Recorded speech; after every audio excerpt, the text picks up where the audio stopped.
Bien-aimés dans le Seigneur, bonjour. Heureuse de nous retrouver pour la suite de notre thème, l'importance du langage du royaume. Nous nous étions arrêtés sur la question, que faisons-nous donc de la parole de Dieu reçue? Eh bien, nous devons l'intégrer à notre être tout entier, à commencer par notre pensée. Changer notre mentalité, laisser la parole de Dieu y prendre place, la remplir et croire ce que Dieu dit et non ce que les hommes et nous-mêmes disons par nos propres mentalités, par nos propres raisonnements. Avoir la soif, le désir de connaître Dieu nous rapproche de sa parole et son Esprit Saint nous communique cette connaissance, nous révèle qui il est, ce qu'il dit, ce qu'il fait et ce qu'il attend de nous. C'est pourquoi nous devons aimer la parole, la lire, la méditer, afin d'acquérir le renouvellement de l'intelligence, comme nous le demande Romains 12, 2. Dans Matthieu 12, le Seigneur Jésus nous dit que c'est de l'abondance du cœur que la bouche parle.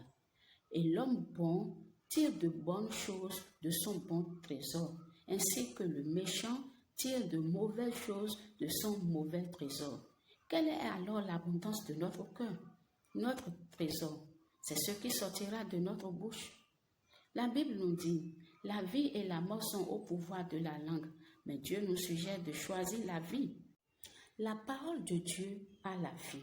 C'est pourquoi nous devons éliminer de nos pensées, de nos dires, tout ce qui ne nous donne pas la vie et qui au contraire nous font du mal.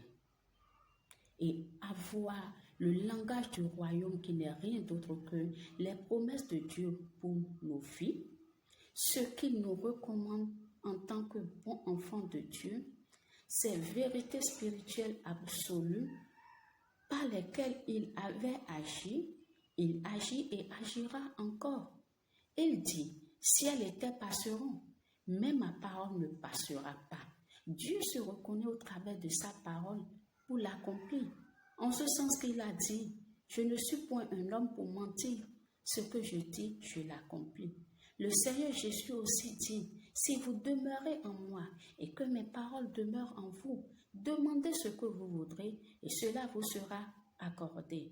Par ailleurs, il dit, je le ferai. Il est écrit, ce n'est pas par la force ni la puissance, mais par mon esprit, dit le Seigneur. Donc le Père, le Fils et le Saint-Esprit sont en accord pour accomplir la parole. À nous donc de nous en servir.